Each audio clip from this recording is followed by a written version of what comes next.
Another wonderful and very, very healthy vegetable is a squash, zucchini squash, also called Italian squash, which is my favorite since I'm Italian.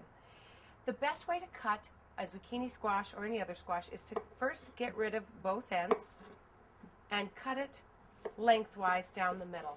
You have two nice, long, consistent pieces. Now, depending on what you're going to use the zucchini for, say if you were using it for a crudité, you'd maybe just want to cut it in pieces such as that length or distance and maybe in half. And now you have zucchini sticks, which you can use for fried zucchini and whatnot. These zucchini have a destination. They're going to be part of my vegetable saute, so I'm going to cut them a little bit smaller. So you note I've now thirded and quartered them. Did that make sense? And quartered them.